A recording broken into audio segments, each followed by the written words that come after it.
Well, some big news from this week, and in case you missed it, I want to share this with you because I think it's really important. A former senior advisor to Dr. Anthony Fauci was indicted on federal charges alleging he conspired to hide his communications related to COVID-19.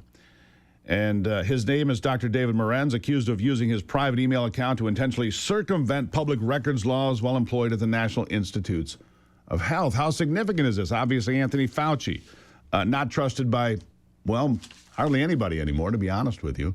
And so I want somebody who really knows to weigh in. Dr. Peter McCullough, the Chief Scientific Officer at the Wellness Company, is with me this morning. Doctor, nice to see you.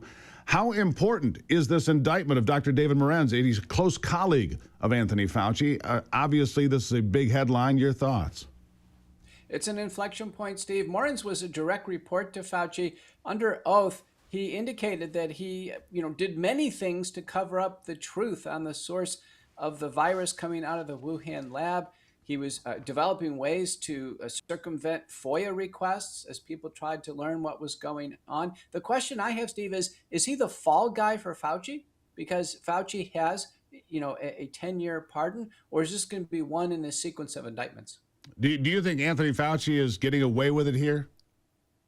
I do. And I think at this point in time, there should be some official work to, in a sense, nullify these preemptive pardons. And he should be as responsible as anybody else was during the pandemic when they're a government employee. Fair enough. All right. And something else I would like your opinion on before we get to some other stuff here. There was a song in the 1970s that said something about taking a trip and never leaving the farm. And Donald Trump last week said, all right, psychedelics, let's look at them because they can help people with PTSD and other issues. Psychedelics, magic mushrooms and such. What do you think of that? Well, there are 3 drugs that have matured. Now, they're interesting. They're given as an inpatient. You can't take them at home. So you take one dose and then about a month later take another dose. They do alter reality, but they could have a role in severe treatment-resistant depression as well as PTSD. We have a lot of U.S. veterans with severe PTSD. And so what Trump is saying is, listen, let's give it a shot. He put a limited amount of money for research behind this. And they may play a limited role. Many were excited about this, including Joe Rogan and Robert F. Kennedy. And so I think it's a limited advance, but worth a try. I think it's worth a try as well. Look, if we can help these people and break that log jam in their minds, it's a good step to take. I would agree with you on that. So you're a yes. I am, but there are some safety warnings. Again, this is never going to be used at home. I want people to understand this is not going to be something you pick up at the pharmacy. It's going to be inpatient treatment. All right, fair enough. All right, and something else over the last few weeks, we've been talking about the stunning results of a wellness company study on the use of ivermectin and mebendazole in treating cancer. This could be a real breakthrough. Your thoughts?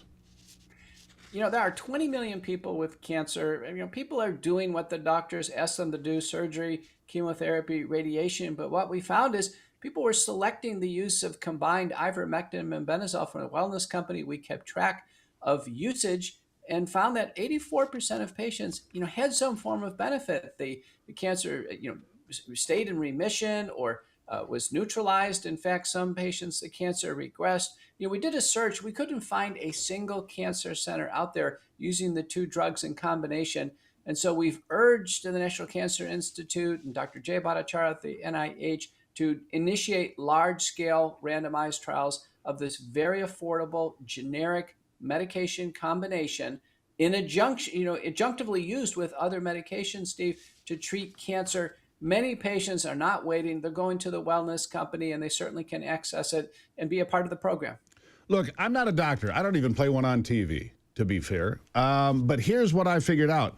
These parasites in your body and cancer cells conduct themselves in a similar way when they collect energy from the body. Is that correct?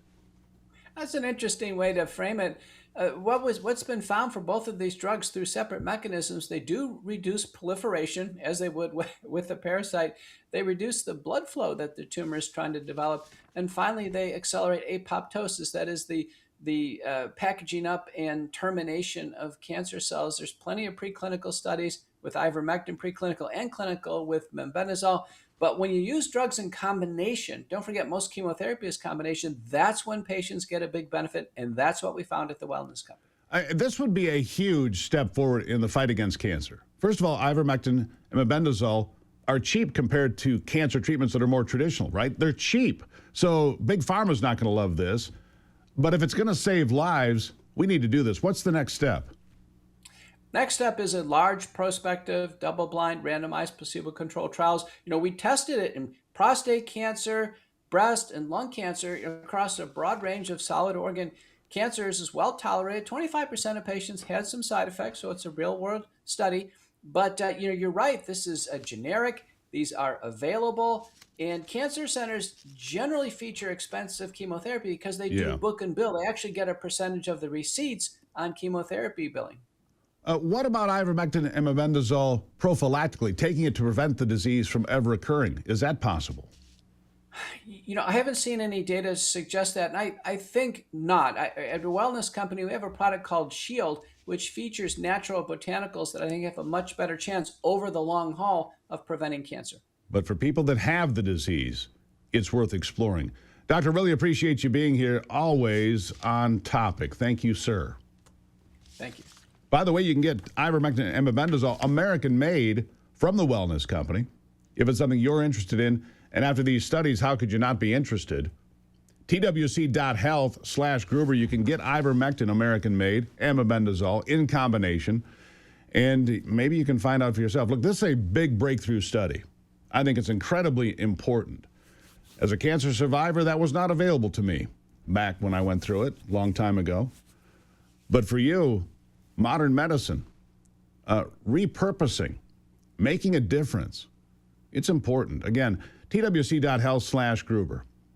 Find out more right now, and you get a break on the pricing as well. Go ahead and look at that. Dr. Peter McCullough, what an asset, what a resource. I'll be right back.